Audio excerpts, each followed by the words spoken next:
Peace, family. The year of the nine. The year of the nine is the year of completion, right? You have to know what to get rid of and what is the new thing that you're going into. As we're going and continue into a new cycle, what are we going to feed ourselves? People have all these goals, but what's that frequency to match? If you by yourself in this shift on this planet, right, then you need to come together with a community to where you're no longer alone and you're in the right environment. February 7th at the Gramercy Theater is the right environment, where we give you the futurist blueprint, and you're going to be around other people who are dedicating their lives to a higher level. Make sure you come tap in New York, get your tickets, go to 19keys.com/tour, and I want to see you in the VIP section. You can ask whatever question that you want to, so that we can build community. Peace, family. I'm 19 Keys, and I'll see you in New York for the Save Yourself experience. Let's manifest our own destiny. Ain't nobody gonna save you. You gotta save yourself. You gotta save yourself. You gotta save yourself. You gotta save yourself. You gotta save yourself.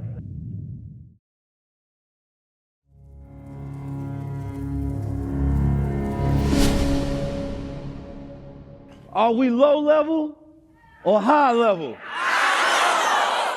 I don't know yet. Are we low level or high level? Let me hear it from this side only. I need you to say I. This side am. On this side, high level. So we're going to work a little unity in orchestra. I.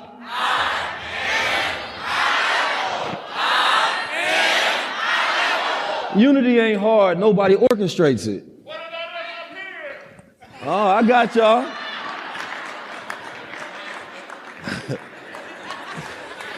All right, this is what we gonna do. I need y'all to say this is the, and I need y'all to be loud. Highest level. Y'all not loud enough. We're gonna do it one more time so we can get started, Philly. This. All right, come on, man. Let's tap in. Everybody turn their lights on in their phone real quick. Face it this way. Y'all have to understand that what we're doing today is a social experiment in real time. And I always talk about, you see these lights right here, they represent the same thing as the stars in the universe. Oftentimes we look at the idea of the star, the year of the sun, but the sun can only light up so much of the universe. The rest of the stars lights up the areas that light does not touch. So how many people had somebody who didn't want to come that they wish was here today? That's your job, to bring the light to them.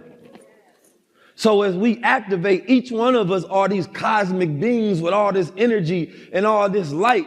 And literally the things that we think becomes light waves to affect the matter in our reality, because we have that God-like ability. So when you think about, oh, that person's a star. No, so are you. But if you don't know it, then you're not, because you're distinguishing your own light. So when we teach somebody, the highest thing that you can give to somebody is truth, because you're enlightening their mind.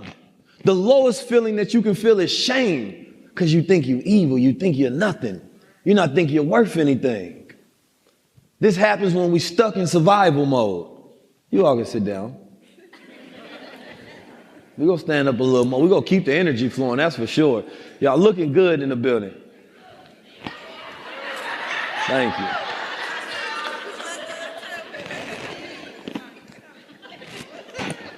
I want us to think about it, because we talk about real estate, we talk about land, right? But I got to ask you, how much territory do you own? And when you start thinking about territory, you automatically start thinking about coordinates and different radius of land that you can say that's in your control. I'm not talking about that type of territory. The type of territory that allows them to control the world as they do today is not space territory, it's time territory. The territory of time, when you look at the span of years that you want to control. This is my decade. This is my era. This is the way that the Caucasian man started to understand the way that he can continue his legacy. And he didn't do that through physical might and fighting. He didn't do that by grabbing a gun and saying, this is my block. He did that by creating systems. The first and greatest system that we have as far as an institution is the institution of family. This institution of family allows you to embed ideas into the child that they can carry over what? Time. Now you take those ideas and say that, listen, we are the banking cabal. You teach your child these principles. You have a set of ideas and goals that this last name of this child is set as a standard for. He takes those principles, that mission, that vision, and those ideas that's impregnated into him, and he uses that to rule in his time. So the father's ideas are in the mind of the child, and that child ideas, when he becomes a father, continues to do it. But the father has to have superior knowledge. Otherwise, a man of his time can take over. So as we talk about institutions, we talk about, a lot of things. We talk about wealth a lot, but we don't talk about power a lot. See, it went from black power to Black Lives Matter. One statement actually means nothing whatsoever. Because if you tell me my life matters, I say I already knew. You're not giving me anything. There's no action in that. There's no statement. There's no power. There's no knowledge. How did we go from just wanting people to recognize that we're alive to us wanting some actual power to thrive? See, we have to think about systems and institutions that we can create and control. So like I said in the video, today is not just about, us making a couple dollars, getting some financial gain. Today is about creating institutions that can last over time. This is why I teach everybody you should write a book. Your family should have a book that's connected to your last name that represents the knowledge of that family. We have a lot of people that want to be rappers. Shout out to all my rappers in the building. But we need more authors. Shout out to you, sister, right there. But I mean it because this is the way that we get to carry our philosophies and our psychology our time so that other people can pick it up. But when we think about psychology today, you're talking about Freud theories. We got all these psychologists today, but not enough of them are giving us that knowledge outwardly.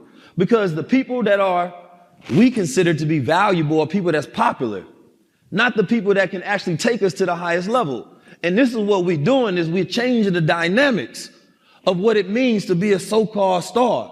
Because if that star doesn't shed any light, what is it? It's really a black hole. So in our community, we have people where we practice endo-cannibalism, where we're eating each other up because we're trying to survive. And the closest person that we can steal resources from is our brother or our sister. So we have proximity wars. So when we talk about controlling time, first you have to start with that family. Now, Philadelphia has an interesting history because of the brother that had the movement, and it was bombed here in Philadelphia. Come on now. We understand that there's a lot of power and consciousness here in Philadelphia. But we get so fearful because they tell us the stories of Black Wall Street being destroyed, or the 60 plus towns being destroyed after that. So what? That means that we kept building and building and building. And the one thing that we started to lose was our willpower. They didn't destroy our capabilities and our resources to do it. They started to destroy the idea that it was possible. So their institutions that they started to create was to degrade your mind away from the belief that you are divine. To grade your mind from the belief that you can take a vision and bring it into reality, that you can usher your own reality into existence. And so we started taking on the crowd mentality, the herd mind. We started taking on the slave morality that I'm not my own master. I can create destiny for myself. And then you started looking at those who created as evil. Therefore, you don't want to take their place. I said, no. How do we look at these people that control media? See, media is so powerful, right? Every great leader throughout time had media. Noble Drew Ali had some media. Marcus Garvey had media. Malcolm X has media. Elijah Muhammad had media. Frederick Douglass had media. This is the way that they was able to disseminate information Because as industrial ages started to boom, the ability to spread information across lands was power. And now we have social media to where we take the technology and we utilize it because we realize that we got what we call zero cost margin. Meaning that it don't take or cost me damn near anything for me to be able to blast a message to millions of people. So I said, how are we living in the greatest time with the most abundant of resources, but we're not doing anything with it? We celebrate a person getting $1 billion for having $1 billion rather than actually solving problems. So we celebrate the capitalistic growth in our community, but not actual solutions and consciousness and institutional development. So what we're here to represent, as you see my brothers, whether they from the North, whether it's the Israelites, whether it's the Hebrews, whether you're in corporations, I'm not here to, play who's right, who's wrong. I'm not here to establish old orders of debate and bickering about what the truth is. I'm here for us to be able to lock arms and unite so we can have some power.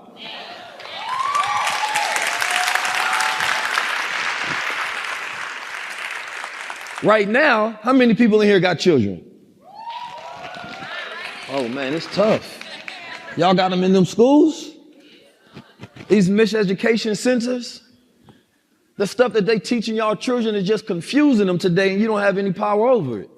Your child can be going through trauma at school and you don't know how to deal with it. Because in the ages between 1 through 7, they should never be in the enemy's hands, first of all.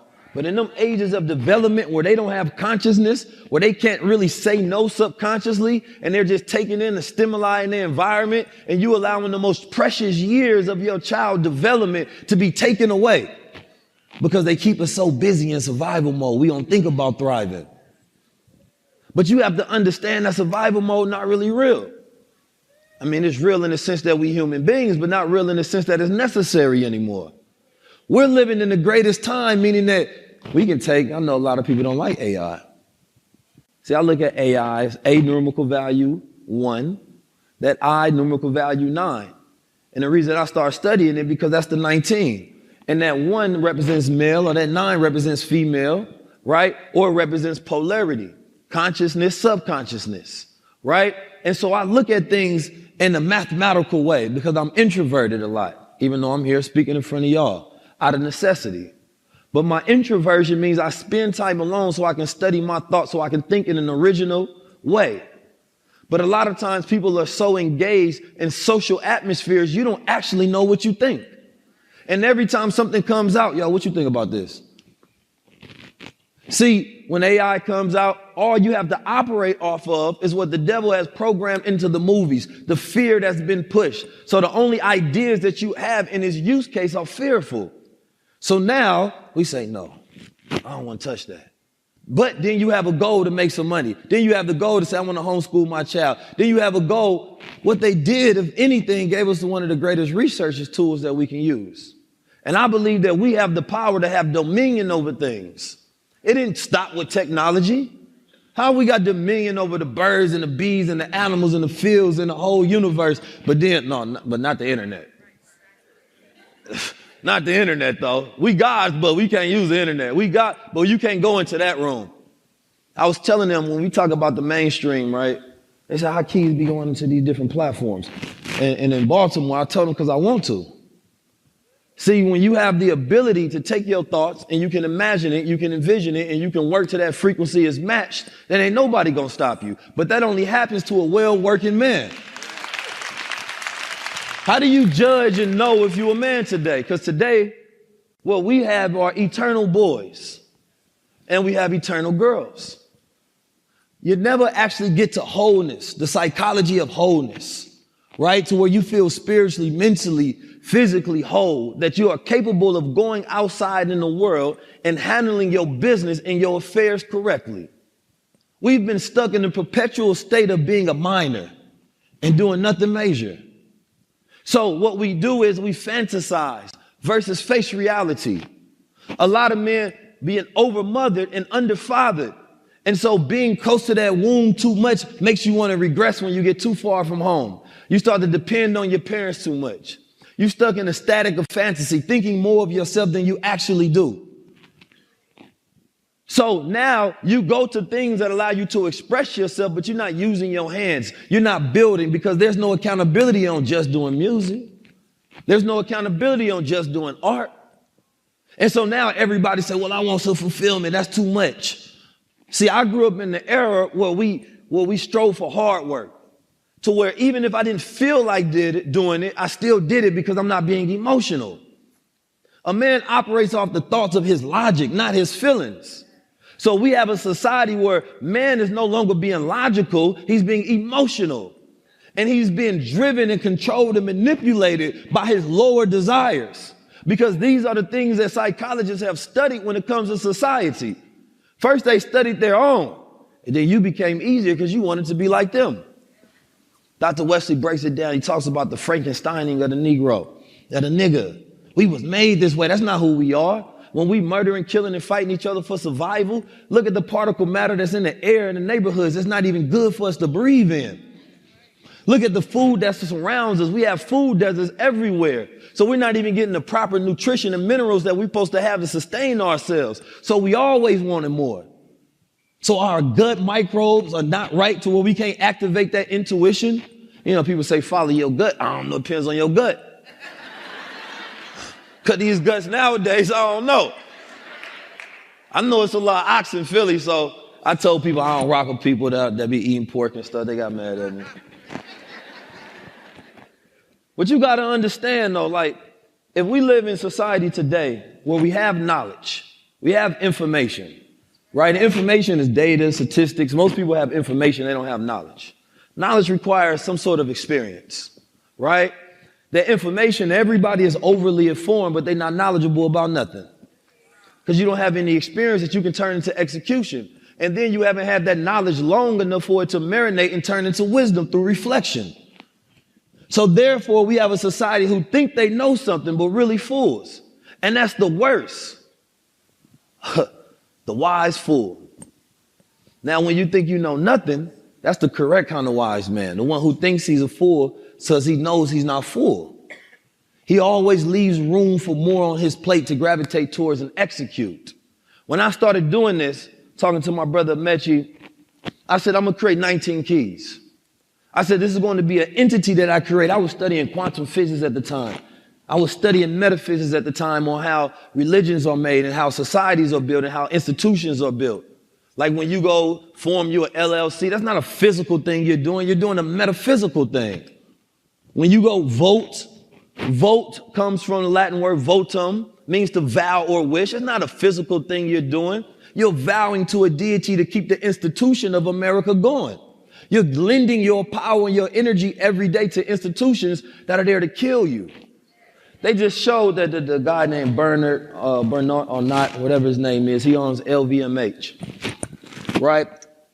And they knew how to take the symbols of our ancestors, whether it was from Hermes, whether it was Gucci, whatever it was. They took those symbols, stole it, and then they took that psychology and that power of symbolism and branding, and then they use that against us because they understand the occult. So they try to make the occult seem like it's not real, yet they utilize it every single day. They talk about positivism movement, and a lot of that was started here in Philadelphia. Right? Understanding the power of the mind and its ability to be able to think consciousness and vibrate the atmosphere around you to bring things into existence, to attract and vibrate at the level of things that you want to see, feel, and hear. Where do we start to lose and degrade our mind? Because every day we buy into brands that's meant to kill us. We look at that 1.7 trillion spending power and we get happy as if that means that we're not giving our money away. If we have 1.7 trillion of investment power, meaning that you knew how to go buy into stocks, how many people off top can tell me what their net worth is? See, when we talk about financial literacy, that means you know how to express yourself financially. It's not just being able to read it. You got to be able to read and write and speak it. That means that language is an action. Every level of consciousness comes with a new language. But when we're stuck at a low level, we speak at a low level. We think at a low level. And what they do is they can control your time. They can control the diameter of your moves. They can control your language. They can control how you express yourself in your actions. So what's up, nigga? Low vibrational. We don't create things for the purpose of ascension. We create these things just because it allows us to connect based on our trauma, and this is how we relate to each other. I don't want to relate to your trauma. Tell me how you healed. Tell me how you went through that process of when that little boy was hurt and that little girl was hurt. And then you rescued them from those moments because you've reflected and grabbed tools to build yourself up, and you're no longer operating off those past emotions.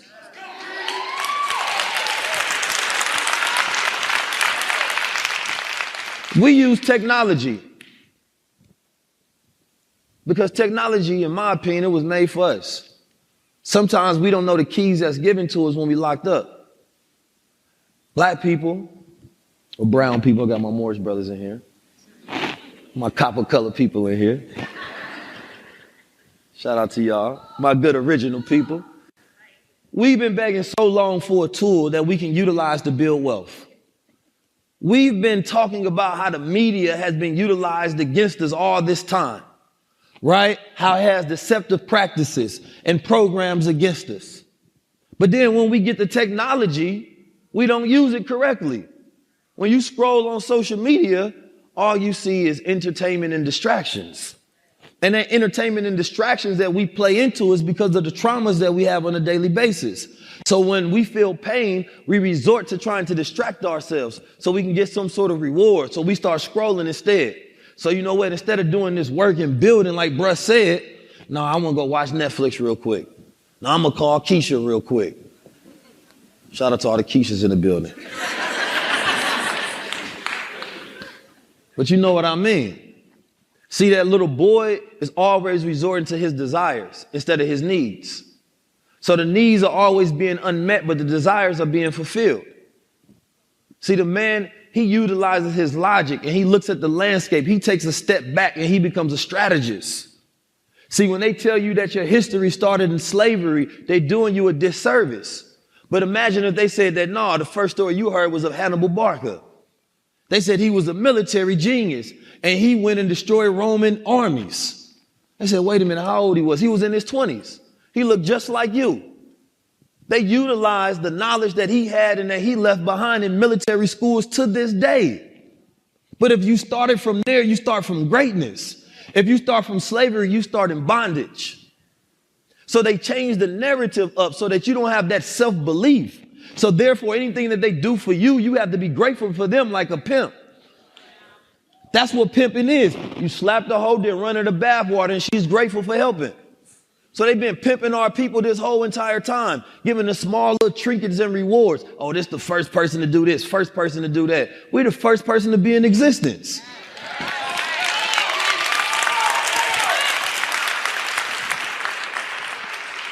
Today, we dealing with currency wars. Now, we know this currency ain't nothing. These old, ugly white men on this paper. I know some white people in here. Shout out to y'all. Appreciate y'all coming, first of all. And then somebody asked me, do I got white friends? I said, you know who John Brown is? You know what John Brown was? John Brown was a so-called abolitionist who was knocking down white people during slavery times. Now, if I got some white friends like that, we mobbing. But if you ain't like that on the side against opposition when you see something wrong, then no, we can't be friends because I got to fight and you get to live in privilege. Right? But I want us to also understand the power that we have on this today and the time that we living in. When I first started, I started to use social media because I grew up in Oakland, California, where I seen men with power. Men that looked like me with power. Now, there was some corruption that happened in the organization, as does it happen a lot of times when men get power, because the shadow self starts to reveal. So everywhere I go, I've been teaching about the mental side of it because I believe that we don't have excuses. We got technology, right? We got information. We have knowledge, right? We have access to tools, resources that we've never had before. Back in the day, we used to have a lot of righteous demand, but we didn't have resources. Today, we have resources, but no righteous demand. So now this generation has been robbed of his will to want to do something for itself. So we start looking for a savior. I'm not your savior. Sorry to tell you, I'm here to help lead myself and lead my family. But the Savior has to exist within you once you get the knowledge and you become aware of the issues that you have within yourself. You stop being in front of yourself. You stop procrastinating. You stop allowing laziness to destroy your business and your identity on a daily basis. And you get over your goddamn feelings and you execute. How come when technology comes out, we mad? I'll study. Honorable Minister Louis Farrakhan said, study the white man, makes no excuses. They learn to work together in a collective manner. We say unity is our solution. See, I don't want unity with everybody. No, I don't know everybody. Everybody's ancestors weren't royal. Some of them were suckers. I don't know your bloodline like that. I can look at you and you melanated, but that don't mean you my brother. Let's just be honest. Right? Because most of the organizations in the past failed because they got somebody that looked like you to trick you. See, I need to know my tribe. I need to know what your ethnic background is. What's your mission, your visions, your values? Where do you come from? What do you stand for? See, once I know that, now we can connect because we speak the same language. Right? But if I don't know that, nah, just because you brown, you ain't fooling me. I look at the status of a man's mind. I look at the experience of his work. Then I can look at the contradictions in his actions and the patterns and the habits that he has. And I don't look for perfection. I look for a man who's seeking to be whole. For a woman who's seeking to be whole instead of existing in the incompleteness. So a lot of us are happy and we're content with being incomplete. But I look at it and I study myself a lot. This is how I'm able to teach. Because if I look at the men that I grew up around in Oakland, California, I was a part of probably about 3 organizations that I seen rise to power and fall. I seen hypocritical things happen that could have made me lose my faith in all things, but I realized it wasn't the man I was ever following. It was the truth. And sometimes you could have a perfect truth by a messenger who's imperfect. But it doesn't take away from the truth. So we get stuck in this world where it's based on feelings and we love the connotation of things, what it feels, but you don't know the definition of things. You have to deal with the root of something to understand the fruit that it actually bears. So when we take this knowledge that we're doing today and I look at the brothers who are doing things in the past, I said, wait a minute, if they was able to do this without social media, imagine what we can do with it. They did it without the resources that we have today. People actually had to take their mind, go to libraries and study. Now we have microwavable results, so we don't appreciate the information that we're getting on a daily basis. So when we take social media, I said, let me go ahead and put a message out there to the people.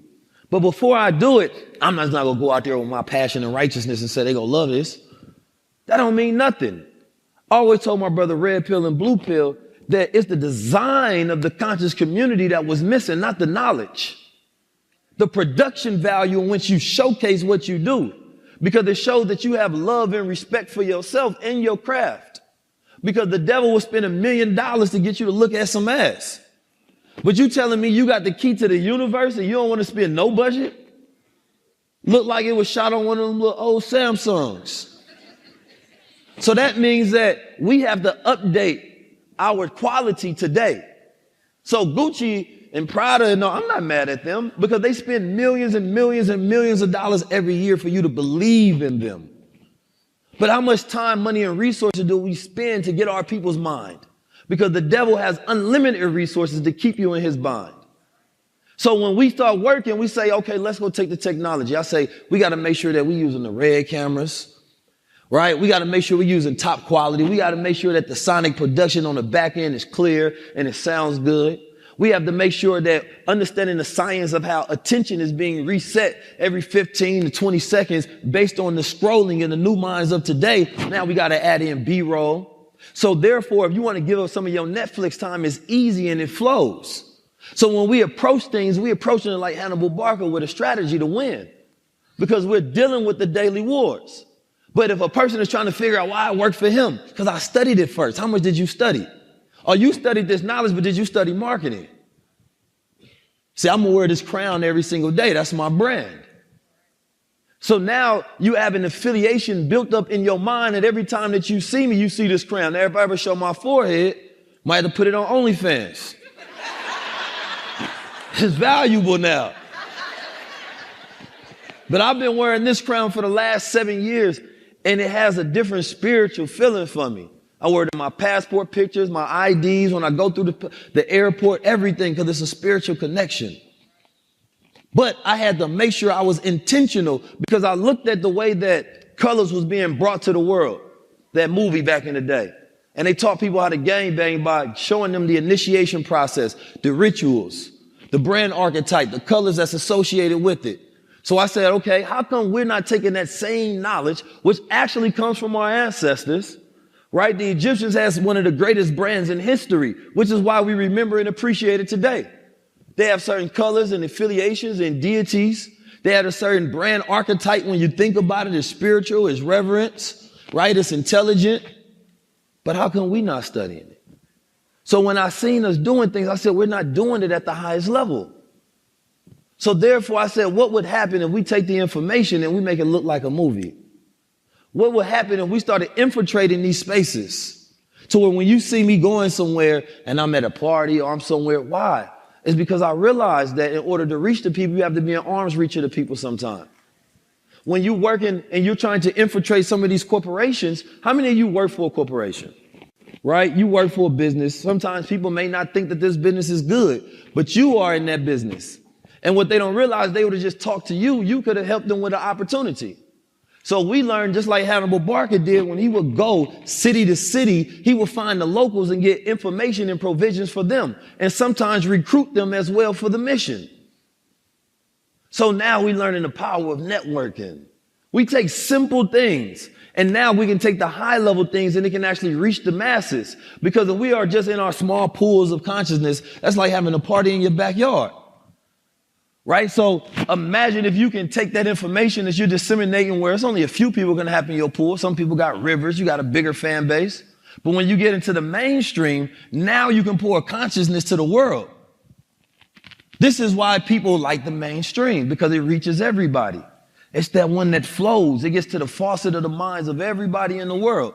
So the thing is not to look at how they got there, but what are they doing once they get there? So as we study the science, and we study the ability to be able to bring our ideas, our businesses, our institutions into practice, we have to study the root knowledge, not just the fruit knowledge. When you want to test the soil, when you do farming, you have to put your hand in the mud deep so that you can see if that soil is fertile. That's how you know. Then you pull it out and there's some worms jumping.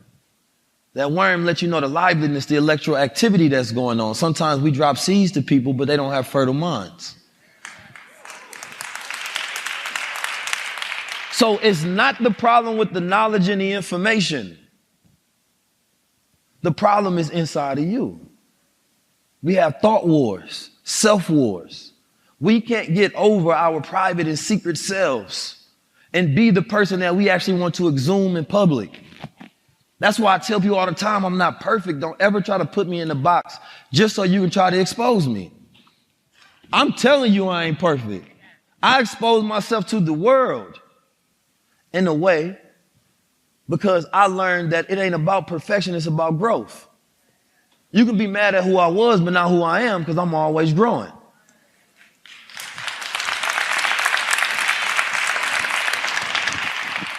So listen, family.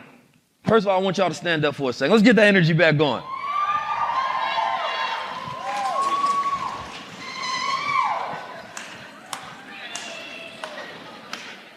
This is something I like to do. What you saying, Mitch? You just tell me. All right. He trying to hit me with the sign language. I ain't studied it. I want everybody to take a deep breath. Let it out. Now it's the way you take that deep breath and you go all the way to the top of your lungs and then do a second when it fills up the pocket of your lungs, gets everything out, then it releases that carbon dioxide and it's an instant stress reliever on a daily basis. Let's do it again.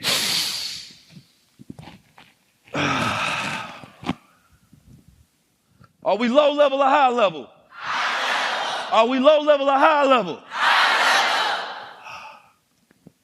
I gotta sleep.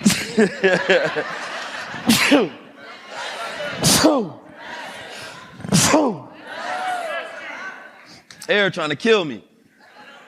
But listen, I got some special people.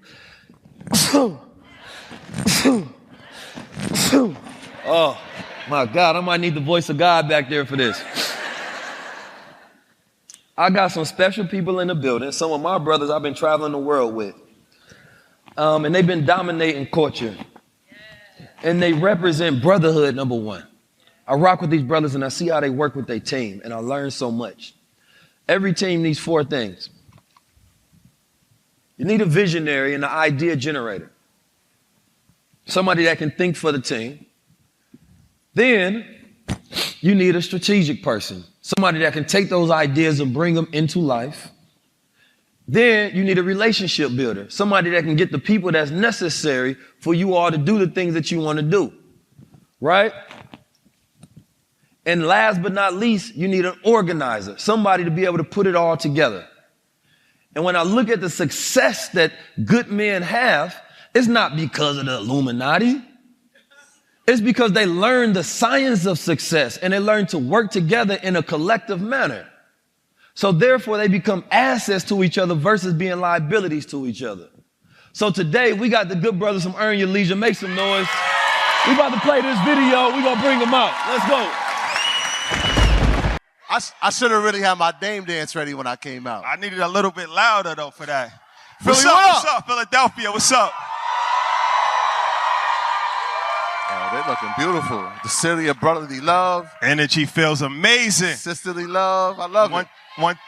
One time for yourselves, man. Thank y'all for the brotherly love and the hospitality every time we come to Philly. Philly a special place, man. Shout out to my brother 19 Keys. Y'all having a good time at the High Level Conversation Tour? They said yo, Keys, I think they had gold water tonight. They must have had gold water tonight. I think it might be sold out. Make sure you get you some. Shout out to 19 Keys. Everybody give a round of applause to my brother 19 Keys. Man. Congratulations, man. This is dope. Thank you. Give a round of applause to my brother. Can y'all stand up for a second? This is very important because what you see is unity or collaboration in action, right? These brothers are traveling around the world. They getting billionaires. You understand me? They going to Switzerland. You see them doing the golf thing there in Abu Dhabi. They living the dream. And at the same time, you know, not to toot my own horn, one of the realest things they did was lock in 19 Keys. The biggest just got bigger. No, what I say that is because when we first started building, I'm like, man, so many people be afraid to build their brother, you know, and look what turns out when we do that, right? And so that apprehension and that fear, right, was false in the first place. And that's how I knew my brothers was from a different cloth. And that's why they got on different cloths today. You know what I'm saying? And today we about to get into some of that cloth talk. So you noticed. So yeah. Let's get it. Let's get it. All right. I got the biggest and the highest level in the building. Don't crush your glasses. Ooh. Oh, no, they uncrushable. Ray J specials. Try and break them. So listen, y'all been traveling around the world and you've been working with a lot of different people. And we have this thing in our culture to where we think that black brilliance is orchestrated by, you know, the Illuminati, right? That anytime brothers can come together, strategically map things out, plan it, and build, that it must be something else behind it. Number one, I need to ask you, is it true? And number two, how does that feel? The rumors are true. So I feel like that comes from a inferiority complex. Because like if everybody always talk about like, okay, Mansa Musa was the richest person ever. Well, if you understand your history and you know that that's the lineage that you come from, kings and queens, Egypt, Timbuktu, then you're supposed to be at the highest level possible. Mm-hmm. Not because it was given to you by some secret person behind a closed door, because you have enough brilliance within yourself to manifest that and to actually go out and implement it. So I feel like that's something that we definitely have to get away from, that level of thinking. Yeah. Because ultimately there's good people and there's bad people on every side of the coin. Mm-hmm. There's devils in the projects, there's devils in the White House, mm-hmm. right? But it's up to you to attract the type of energy that you want to attract. So, you know, I feel that, you know, it's been a blessing that we've been able to establish great relationships. Yes, sir. We've been able to, you know, attract great people to us. But that's done through pure intentions and through positive light, not through secret back doors with Illuminati. No, you know, when we was doing Drink Champs, right? Yeah. Because that's one of the things, is like, I remember seeing, and you all already had knew Nuri, and I seen Nuri maybe like 4 years ago. You know what I'm saying? He was like, yeah, and he was drunk as hell, but he was like, assalamu alaikum. He was like, I love you, y'all. And that was just at Revolt, a conference. And then, you know, of course, years later, we both have shows, right? He's building, I'm building, and I remember seeing him outside because the Kanye West thing happened, right? And I said, we got to do Think Champs. And I just walked away from him. Didn't know what he really thought of it, but he was like, man, that's some shit. And then we see him again together, right? And like I said, y'all already have a rapport with him. And then he like, yo, I got the idea. I know what I need to do. Because for me, that was like a moment to restore his platform before moving forward, right? It's like the moment where Ye happened, and then he got to bring the gods up there, you know what I mean, to bring back that clean record that he had at first. But it's like people would think about that and be like, how were you chosen to do that? These was relationships. These was being in the right rooms. These was connecting with people. So how do you go about establishing relationships, right, to where you get to talk to a billionaire, or you get to be on Breakfast Club, right, or you get to be on Drink Champs or CNBC or Oprah or whatever, because y'all done did a lot of stuff since I seen you, right? How do you do that to where the average person is like, that can't just be by happenstance? So what's the strategy? I think it's a lot to do with integrity. I think we pride ourselves on that. It also has to do with being humble, right? Like we're avid learners, and we understand the power of being in proximity, right? And so when we get into these spaces, we try to add value, and that's the number one thing you can do, right? So if somebody sees somebody added value. Yeah, they like that. I like that. That's a value add. So once somebody sees you can add value, they're going to look to you to say, you know what, that's somebody I could come back to. Most of the times, we never ask for anything, right? All we ask, like, if you can see a place where we can add value to your situation, please feel free for us to do it. And then when people realize who we are, they see the character of the people that they're encountering, they see the crew that we're with, it's like, yo, these guys is real. I really rock with them. In fact, the next time I want to do something like Think Champs, they're going to be the first people I have in mind, right? So that integrity and that character building, that part that I feel like we've like curated amongst our culture, it carries on and it gets you inside these rooms. And once you're in the room, it's your job now to stay in it. Right? You have to be on the front of their minds. You have to be in that thought process of when they're thinking about, yo, who's the thought leader of this generation? They have to think 19 Keys. When they want to think the leaders of a financial revolution, they have to think Earn Your Leisure. And so we make sure that we curate that feeling every time we enter a room and make sure that when we leave it, people are still speaking of us in that light. Can I give some real actionable items real quick? Yes, sir. Because I know anybody that watch EYO, that's kind of how we built our platform. It's like straight, this is information that you could go out tomorrow and apply. We want strategy. So the networking conversation is extremely important. So I actually wrote a whole manifesto about this. I won't go through everything because it might be too long, but I want to give people some real gems when it comes to building relationships. Because that's one of these things where it's like, all right, build a relationship, but what does that really mean? There's no school for that. There's no college course that teaches you how to be a good friend, that teaches you how to build relationships, right? You're just kind of winging it as you go. So there's a few valuable keys to this. Please write these down. These are actually amazing. Yes. She ready right there. This ain't TikTok, this Rashad talk. Yes. Can we dim the lights? The first one is network across. Extremely important. So a lot of times people try to network up, meaning like you just graduated from film school and you're sending a DM to Tyler Perry. You know what I'm saying? That's not probably the best way to go about it because you don't have too much to really offer him in that moment, right? But what would be more beneficial is to say, I just graduated from film school. I'm a screenwriter. My friend does dope camera work. And I know somebody else that does audio. Let's all come together, pull our resources, and let's make an independent film and try to get it at Sundance and different film festivals, right? This is something that most people neglect to do. The reason why is that they don't see value in the person next to them. But the reason why you don't see value in the person next to you is because you don't really see value in yourself. Because ultimately the person next to you is a reflection of yourself. So this Earn Your Leisure, this is what networking across is. Me, Troy, our other partner, Mike. We had another friend that did audio and visual. We didn't know anything about media company. We didn't start at the top. We didn't have a executive from BET that was helping guide us. Like, I was really good at social media. Troy's a teacher. He's also good at learning things on the fly. Another partner, Mike, has always been good with technology. We utilizes each other's strength, right, at a very ground level, and then built it up from there. Also with the guest, we didn't come out the gate and have Steve Harvey as a guest. Right. We came out the gate. Our first guest was Miss Business, who became very popular on social media, but at the time she was a little known CPA. Then we had MG the mortgage guy, who at the time had 3,000 followers. These are people that wasn't... Not to interrupt your wisdom, but how did y'all get to the point where y'all had 19 keys? We had to work our way all the way up the ladder. Travel to California. I'm messing with you. Not really. But that we needed the help of Illuminati for. It was the only way. One favor and one favor only. So it's like network across.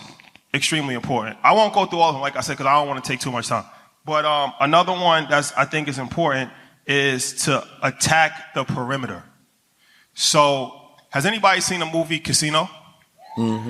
So in that movie, Sam Rothstein, who did he say was the most important person in Vegas?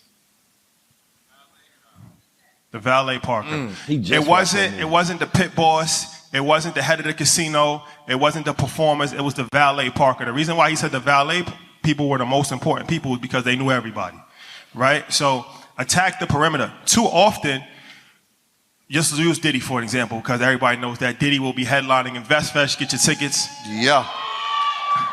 So this is something that takes years to establish a relationship like that, right? So most people, they have a goal of getting Diddy. And what they do is they send DMs to Diddy, they send emails to Diddy, they show up at his house, they go to Club Live at 4 o'clock in the morning. It's not gonna happen. It's not gonna happen. So what is more intelligent is attack the perimeter. If you play chess, you don't get to the queen or the king just right away. You got to go through the bishop, the rook. Pawn is actually a very important piece in the chessboard. So what we did organically is that we already had a lot of great relationships with people that were already in his circle. We highlighted those people and built relationships with them. Not just necessarily just to build a relationship with Diddy, but they were just good, valuable people. So our stylist, just so happens, used to be Diddy's stylist. The CFO of Bad Boy, he's one of the early guests on Earn Your Leisure. Head of security, Fahim, good brother, built a relationship with him. Diddy's right-hand man, Dion, good dude, built a relationship with him. The head of Revolt, Tavio, built a relationship with him. After a while, every single person in Diddy's inner circle were like close friends of ours. So we don't have to pitch ourselves to Diddy. They're doing the work for us. That's six referrals, right? Every week they showing them Earn Your Leisure. They telling them like, yo. So by the time we actually do get the introduction, it's like, I've been waiting for you guys. Right. You know what I'm saying? Yeah. At that moment, Diddy's like, I got a good idea. Right. I need to sit down with Earn Your Leisure. Right. Right. And you become more valuable, right? To be honest, than he is to you in that sense. And you have to understand, whether it's Diddy or whether it's anybody you want to think of, it's strategy is what I hear. You have a goal, right?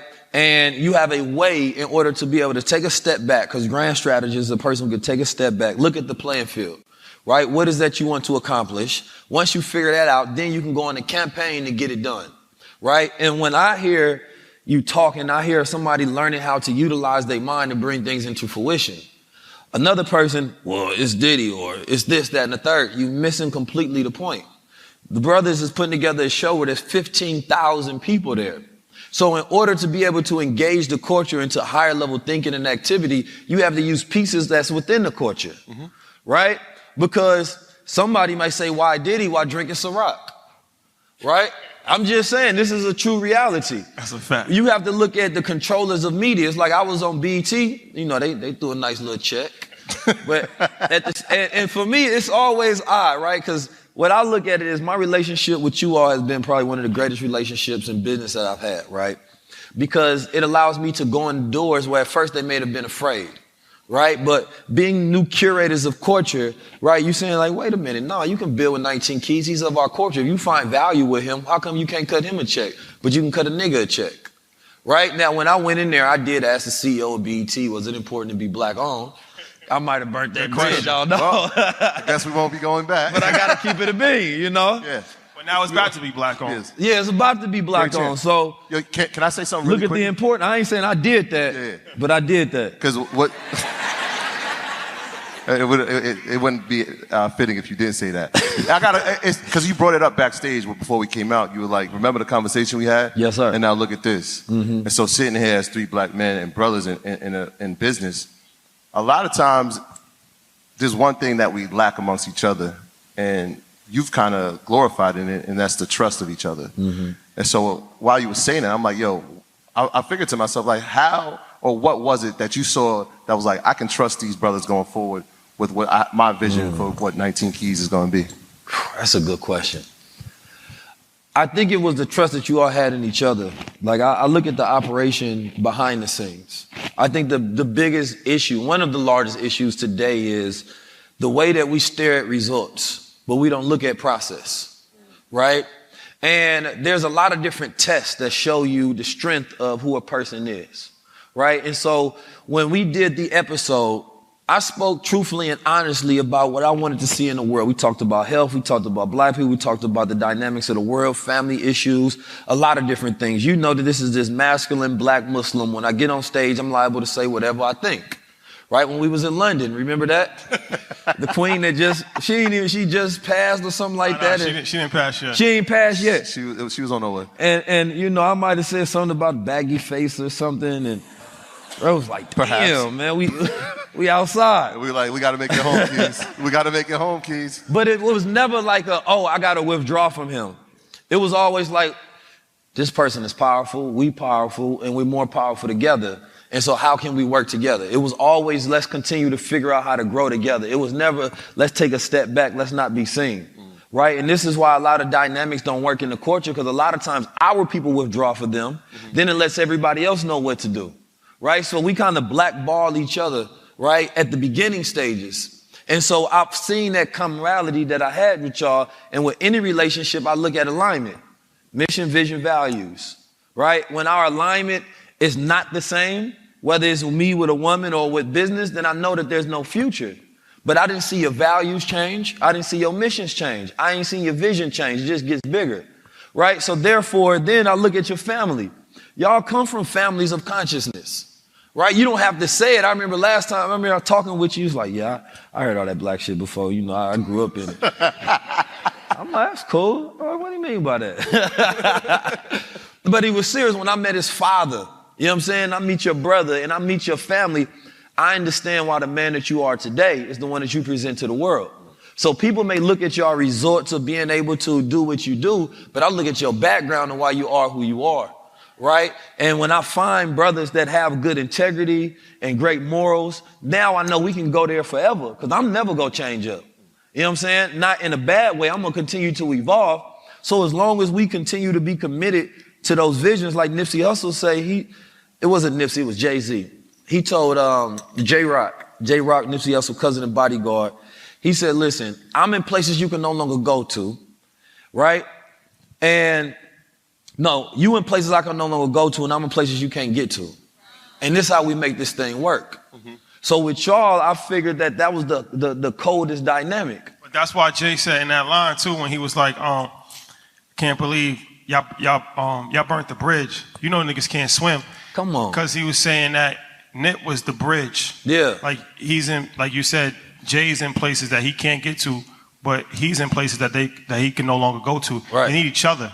Yeah. It's like a correspondent on the ground to say like what's actually needed for the people. So Nip was that correspondent where he can actually relay the information. No matter how good you are as a person, you lose touch if you're not in communication with that day-to-day life. And Right. Jay obviously is not in communication with that day-to-day life. So when he said that bar and you telling me that story, I understood the line even more. Mm-hmm. And so I didn't want to interrupt you, but I thought that was just important to say, because we do need each other. Yeah. And that's another issue, and that's another part of our relationship where I always tell you all the time, I tell him all the time, I'm like, you got to be safe enough to remain dangerous, because a kamikaze is not remembered, right? So it's like, yeah, you could just go out in a blaze of glory, but sometimes it's important to hold back on some things. Sometimes it's important to be political, because you need to have a voice. Mm-hmm. You need social media right now. Unfortunately, we need social media. We need these different platforms for you and for all of us to provide the message to the masses. So it's like, if it goes too far left, right, then a small group of people will champion you, but the vast majority of people will forget about you. Exactly. And that's not beneficial, because we still have a long way to go. Right. So going back to the chess analogy, like it's all strategy. And, you know, we have been able to provide opportunities and open doors for yourself and a variety of other people. And that is because of relationships. But our relationships, we have to be careful about certain things to make sure that we can keep and cultivate those relationships so that we can provide opportunities for you. Right. You could say things that I can't say. I could be in places that right now you might not be able to be in. But it's important for us to go to Davos, Switzerland, right, and meet billionaires. So now we can be in Philadelphia with you. So these are all things that, instead of looking at it from a dynamic, a lot of times we are not mature enough to fully understand things, and we're too emotional. And egotistical. Yeah, so it's like, fully understand that there's a bigger play, and everybody has a part to play. Right. But everybody's part is different. Right. No, I've worked with people who, you know, they pretend like their vision is the same as yours, right? But in reality, they're going to get off at the stop when their opportunity comes to them, right? So I'm working with people, and we building a business, and then once they make a certain amount of money, they switch up. Their true character is shown, right? And so with all relationships, that's why I say you have to do that strength test, because you have to put that shit to the wire to see if it's really it's real. We got to have disagreements. We have to have fallouts. You have to be able to come back together and build. That's being able to test the strength of the relationship in the first place. And because we're so stuck, go ahead, clap it up. I ain't gonna stop you. Very rare. Because we're so stuck in fear mode, fear forces your vision to become narrow, right? You can't see the full thing because you now become focused on whatever you're fearing. So when a person is y'all talk about wealth and stocks and financial literacy and real estate, you try to tell that to somebody who's living in the street. The same way there's a saying about mental myopia is when you can't see that far, right? So when you're in survival mode, you can't see past your issues, right? So it's like, I hear what you're trying to say, big bro. That's what they gonna hit you with. But like, no, I ain't focused on that right now. And so once you get out of fear mode, then your vision widens, and now you can see it, right? And so for me, it's a part of it is seeing y'all fearlessness to have the same vision, right? And being fearless to have that vision, but being intelligent enough to be able to bring it in reality, because being political is just another word for being strategic. You brought up the word, it's interesting because I was just thinking about it, right? Disruptive behavior and disruptive thinking, right? When we talk about being in survival mode, there could be a negative connotation with it. But it also, in the same light, it could be some positive inside of that, right? Because when you're in survival mode, when nothing else works, now you think disruptive, right? When nothing else is working for me, how can I make something that changes? How can I make something that is different from the outcomes that I've already seen? And so if you're even thinking about us, like, yeah, we had careers, but in a sense, we were still in survival mode, right? Because we were living pretty average lives, but it was like, how can we create something, or how can we do something that's super disruptive? Oh, wait, we can teach people about financial literacy, or we can change the thought or the mindset of our people. Disruption is actually something that could be in a positive set inside of that survival mode. So a lot of people are looking at us at this point, they're like, yeah, you guys have reached to a certain point, and they might be in survival mode, but there's brilliance inside of it, right? And so I don't want people to get lost and say, yo, I hear you, bro, but I'm not there. You're one thought away from it. Right. You know what I'm saying? So like, I need people to really just understand that part of it, because there's so much power there, right? Like, even if you think about a lot of the companies, when we talk about investing, we're talking about stocks. What companies have thrived in this era on the past 20 years. They've all been disruptive. Whether it was Apple, whether it was Microsoft, whether it was Airbnb or Uber, they've had something that has disrupted the economy of the world. And we have something here that can truthfully disrupt the economy of the world as well, and that's education. You see what I'm saying? So like when we talk about you can clap, thank you. When we talk about it, and if you think of like, the disruption is what we need. So if you're in that survival mode, just know you're right there, right? You're one thought away from it. And understanding, like, once you get out of it, right, and you get some money, I always look at how dangerous a man is by what he do when he gets some money a lot of times, right? Because if you, and this is what happens is we have all these thoughts about how we want to change the world. Then when we get in a position where we can change the world, we don't want to do those things. Because now it's just about maintaining that position and accumulating more, right? So we just become greatly ambitious, but the aspirations are not there. So aspirations is about coming more. Your ambitions, you're usually thinking about gaining more, right? The aspirational aspect of it is saying the difference between a man who dies with millions or billions of dollars, but he's not remembered because he impacted no one, versus a man who dies and he may have not had great resources, but he impacted the world, so he's remembered forever. Right. Yeah, that's that purpose mission, right? Is your purpose based on popularity or is it based on impact? Right? Because some people just want to be known, but some people want to be remembered. Right. It's two different things. You know what I'm saying? So I want to talk a little bit about strategy when it comes to even the way we do media, because media is very important. I know a lot of people may have, well, everybody has an Instagram, right? Which means that you do media, but some people may not do it at a high level, right? And it's like with the show, one of the secret sauces that we have, right, is the elements that we make sure that each show has, right? I send Rashad a caption for, or a title for it, and he'd be like, bro, I got way too many different subjects in there. But I'm like, no, but see, I understood the secret sauce of the algorithms, right? Is that you have to put enough in there that it gravitates a person. Maybe you're talking psychology, that's not enough. Maybe you're talking about relationships. Maybe you're talking about voodoo, right? Maybe you're talking about African history. Now, there's enough in there for me to gravitate and say, I got to watch this, right? But when you study that and you're doing, and you understand the psychology of content, because you all have a show where it's three people, y'all talk about finances. And to be honest, 90% of crimes is based on money. We live in a commerce society.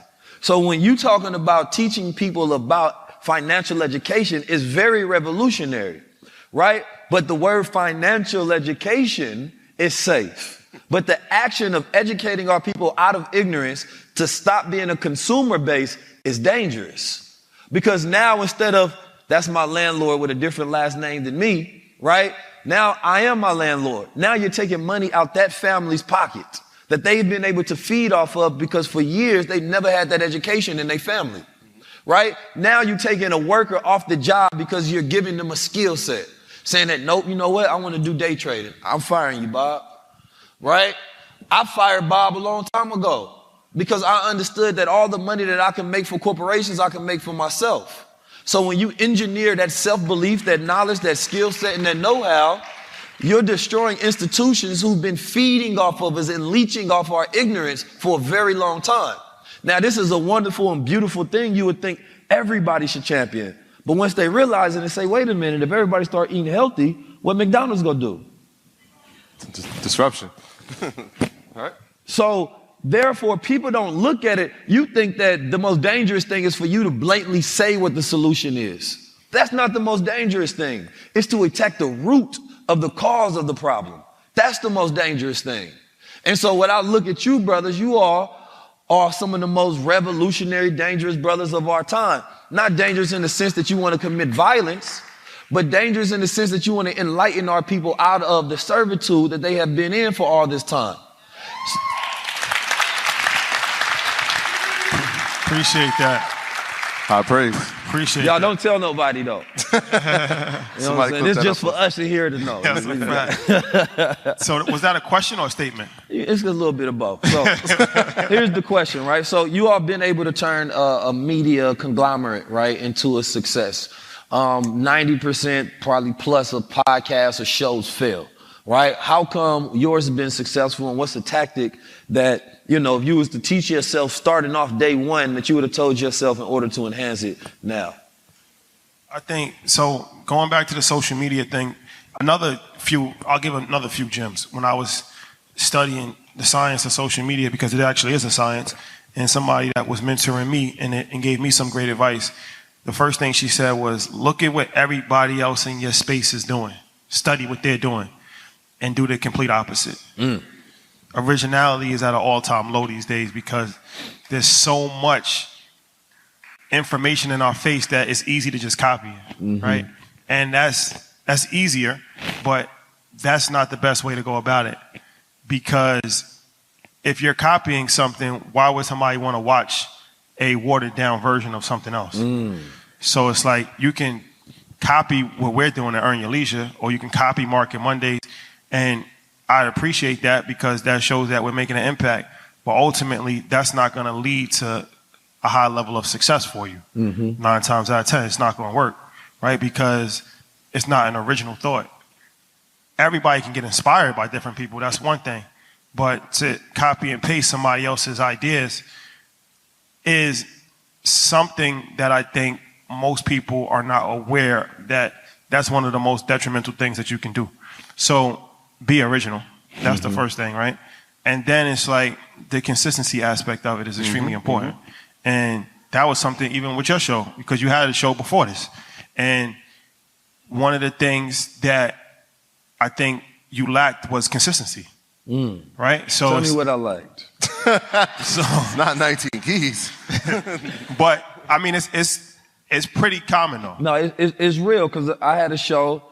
The reason I thought, I remember talking to Troy about it, that I thought it was going to be successful if I worked with you all because we was going to do it the right way, right? Because I seen organic success. I remember asking you, I'm like, yo, so how many numbers y'all get? Right. So I'm probing the analytics, and I wasn't getting those numbers, but organically, we was doing pretty good in that range, right? So I said, if we got it consistently and I collaborate with the right people, then I started getting that vision like this could be huge. You know what the next thing we said? So that consistency is important. You know the next thing we said? What's that? You need to come sign with Death Row. I think he should nice, so bad.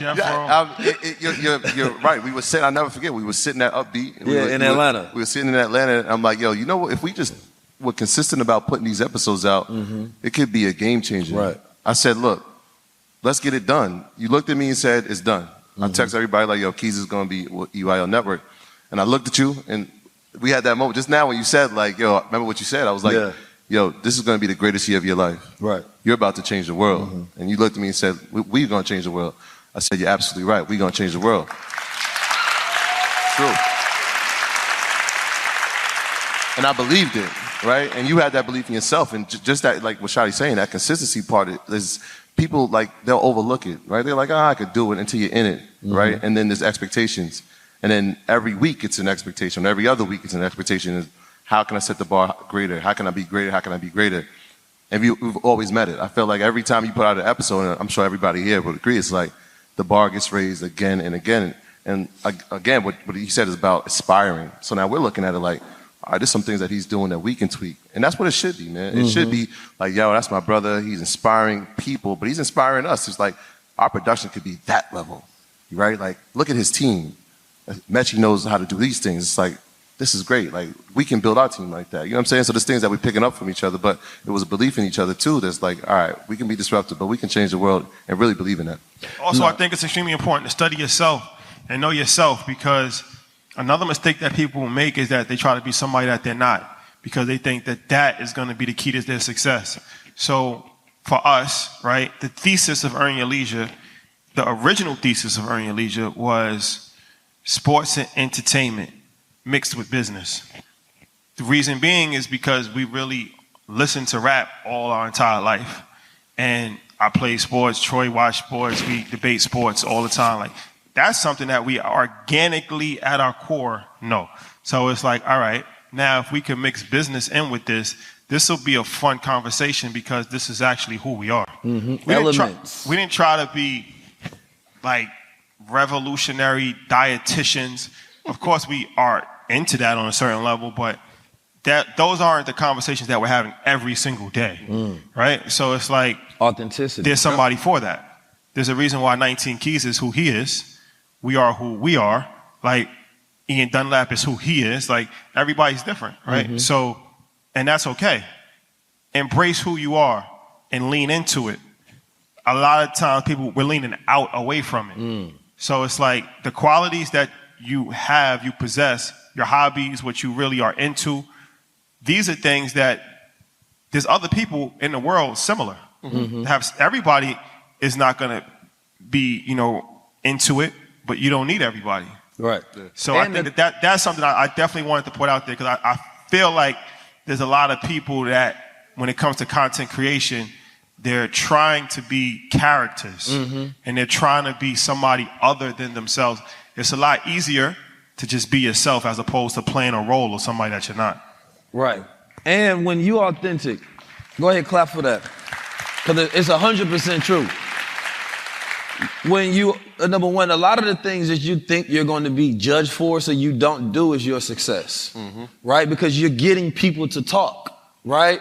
In content, it's a transaction for attention, right? Now, what you do with that attention is up to you. Some people get a bunch of attention. It's not connected to a product, a service. There's no profit. There's no money. So there's no budget to continue to make content to increase the production value.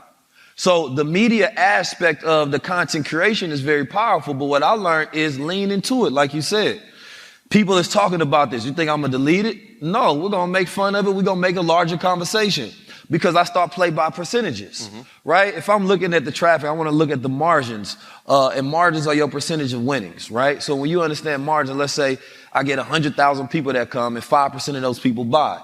So that means in order for me to get 10% more, I need 200,000 people, right? So if I'm looking at it like that, okay, well, if I go viral and it gets 1 million views, right, 5% of those people may buy my product. So your attention has always been a product. Right? And so they utilize this anytime you start talking about something, whether you love it or you hate it, it's energy. Right? So it don't matter if you love or hate. It don't matter if you leave a positive or negative comment. It's engagement. So you're actually growing the person's media empire business when you say you dislike something, because there's no dislike button. Right? So engagement is helpful. So when you create things that's polarizing, right? Things that, a lot of times, a lot of people see all those prank videos, right? And because you don't know if it's true or false, it engages the mind. It's called the curiosity gap, right? So even when you're creating content and you start to understand the psychology behind it, now, let's say you got something righteous that you want to embed in there. That's fine. But if you don't have the science of how to get it to the people, that attention will never be captured. That conversion will never be met, and then you're never going to make money, right? And so it's not about it being about profit, but you can't go to war without money. So as a strategist, if I increase the budget, you're looking at high-level conversations. You're looking at this show based on what the budget is today. But if we have multi-million-dollar budgets, it's different. I got holograms popping out. You know what I'm saying? We got Malcolm X sitting right there in the hologram right now. He left his glasses. We doing different kind of stuff when we get to the money. Yeah. But we want to fix so many things in the culture, right? But we think that the honorable thing sometimes, well, I'm poor, so I got to be good, right? And everybody rich has to be evil. But if you were good and rich, imagine all the things you could do. So this is social entrepreneurship. We're doing good and making money at the same time. And our generation didn't want to be like previous generations. I seen people who did good, but their family struggled, right? So now their family is suffering through trauma. Now you may see their daughter with an old white man in Dubai, right? How was that good for the neighborhood? How was that being revolutionary? I would never want to set my family up to fail, but I claim that that's for my people, because a lot of that may have been trauma of you not wanting to deal with the household. So we have to learn today to where we can be rich and righteous. Yeah. So what we're talking about is the high level mindset that you need to be able to reach those goals. Because I don't really believe in, bro, I got a good goal. What's your habits though? If you don't know the process and you don't have the habits to reach those goals, you that person that said they want to be slim, but you're going to be fat forever. So we can't just have slim goals with fat habits. That's a bar. Right? You can't have rich goals with poor habits. Everything is about your habits. You change your net worth, they automatically increase the amount of money that you make because you're taking on their habits. Oh, bro, I'm doing what you do. I'm in the circus that you in. Go around poor people and do what they do all day. What's going to happen? You're going to lose. Yep. So the people that didn't come with you today is because they got poor habits. and you trying to change your trajectory into rich habits so you can live at your highest level. All facts. Can I talk about integrity real quick? This is a funny story because when you said you're going to be poor with fat habits, it was like, oh man. So integrity and money, right? No so, disrespect to nobody. No disrespect. But you go get there. And nobody, I don't think anybody, I think maybe only me and you know this story. So like 4 months ago, there was a corporate account, and they were like, yeah, we want to advertise on high-level conversations. And they serve fries, and they serve burgers. And I was like, yeah, I don't know if that's going to work, but I'll call him. But I don't think it's going to work. I don't think he indulges in that. And they were like, yeah, just call him. We'll give him this much. I'm like, you going to give him this much? I'm going to make the call. And I was like, Keys, I know you're going to say no, but I just want to tell you. And you were like, yeah, no, I can't do it. Right? No, wait, the story gets better. So I'm like, all right, well, it's a good account. Maybe it's a corporate relationship we should have. I put it on the back burner. 4 months later, I hear you talking about you're not trusting people if they eat McDonald's. I'm like, perfect. This is why he's not doing it. But no, the integrity to say, like, there's money being here. There's a corporate relationship that could be beneficial to the brand. I'm not doing it because I'm not changing my morals. A lot of people would have taken that. A lot of people would have taken it and ran with it, and it would have been running in your show, and the listener would have been like, this doesn't match the character. How much did they say on the We'll talk about that. I'm gonna let y'all have discernment. You know, look, I'm gonna tell people ahead of time. So look, we're gonna advertise with them, but just don't eat. So we get the money and we can use it for the army. Disclaimer. It's funny because we done got to this stage where now if you say things, like it can become a clip and viral. I'm so used to having these conversations, I don't be thinking about that, right? Yeah. So now this idea of success, you get that right? This idea, check one, check two. This idea of success, man, is dangerous, right? Because you start to reach these stages and people look at you different than you look at yourself, right? They start to make you as this figure or this object or this subject. And so your humanity is lost in that. They don't care the context of what you meant. They automatically scream at the point that you made, right? Because we deal with an emotional society, the crowd mind, where everything is over polarized. You don't even allow us to be able to strategically make the moves that's necessary to get in a position to do what's necessary, because people are always trying to kill young black men before they become great, right? And so that happens in our community way too much. I haven't gotten a single ounce of criticism from somebody that's transparent. It's everybody that's brown that look like me that come and try to hate, right? And I didn't understand that when people said that, but I realized it because we got so much fear. And then at the same time, we got so much trauma of not reaching our own potential. We hate when somebody else do it. So it got to be a scam. Something got to be wrong. But that's what a little boy says. A man looks at another man and says, I'm going to accomplish that too. You showed me what's possible. Thank you. So when I see what my brothers do, I think about their process. This who you had to talk to. This how you had to build. You had to go through the ups and downs. You had to fight with the team. You had to figure out organization and strategy. And you got over all of that. And that's what makes you worthy of the opportunities that you have today. So as we talk about getting ourselves up to the highest level, we're talking about going through that process and that journey of the darkness and then exalting ourselves in a light to prove that we are well-working minds. And these are two well-working minds up here today. So I want y'all to give a round of applause.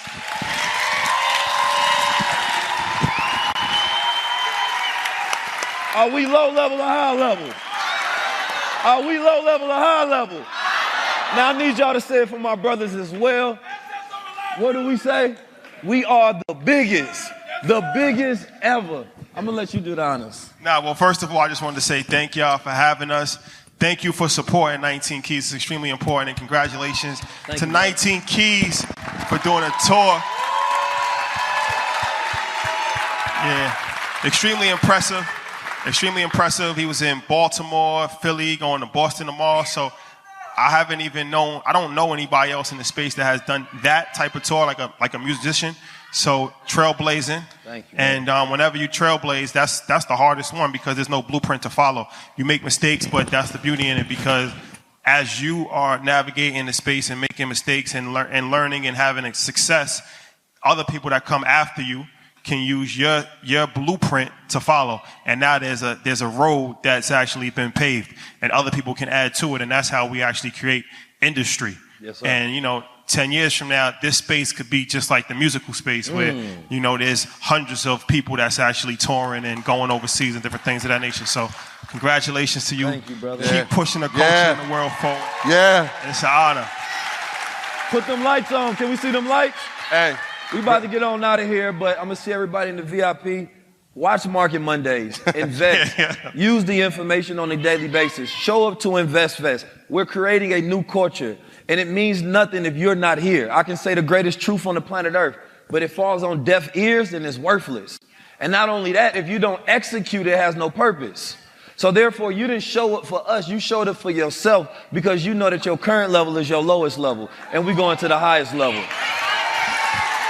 Appreciate y'all. Cue the music. We gone. Are we low level or high level? What are you really running from? That war that you think you fighting ain't the real war. There are many wars that we go in different dimensions within self. The real wars are the inner world. It's the self-wars. Society has been programming us, shaping our very perceptions of reality itself. One that we did not choose, but one we must take over. There's no more waiting. Now is the time, because it's now or never. Open up your mind's eye to see reality the way that it is, not the way that you've been sold. Understand that you are one of the ones that have been chosen if you just choose yourself. Become your own solutions to every problem and every complaint, every excuse and every blockade that's been in your way. Vision gives one direction. When you're blind, you can never give yourself direction. So you fall. Instead of falling, stand up. Utilize the self-giving and governing power that you have within yourself to become a high-level observer. Not controlled by what you see, but one that controls what they see. That defines the meaning in their reality through every synchronicity that they come across. A divinely guided man or woman. High level forever.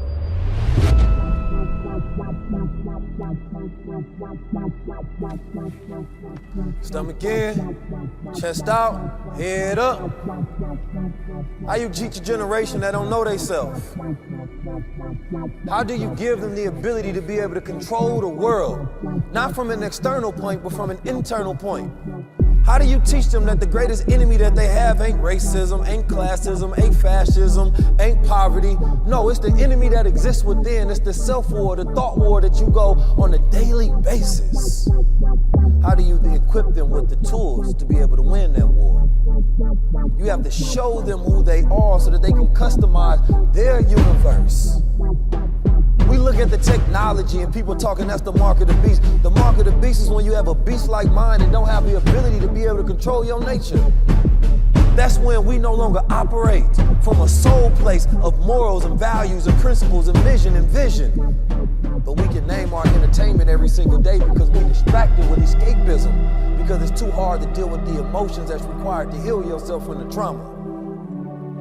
How do you teach them to be able to encompass everything that they want to be, to take thoughts outside of their mind and see it in reality and not be satisfied with mediocrity? You have to give them the militance of discipline. You have to give them the rules of order. You have to show them the possibility in your own actions.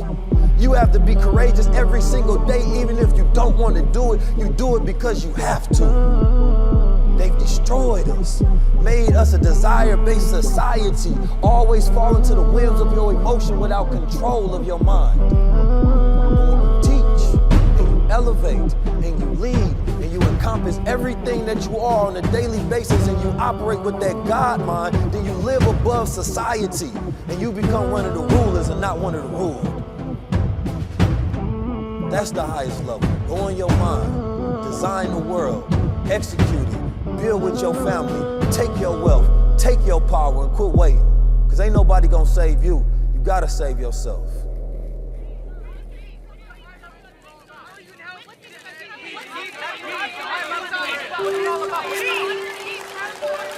The world may question you, but never question yourself. One thing for sure, the light always comes with darkness.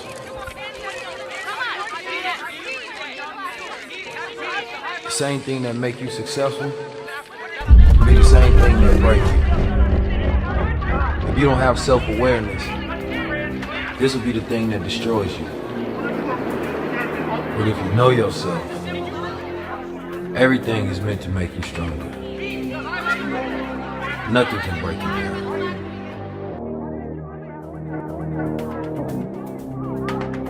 Would you have to backstab to get to this point? In the words of the Honorable Minister Louis Farrakhan, every knock is a boost.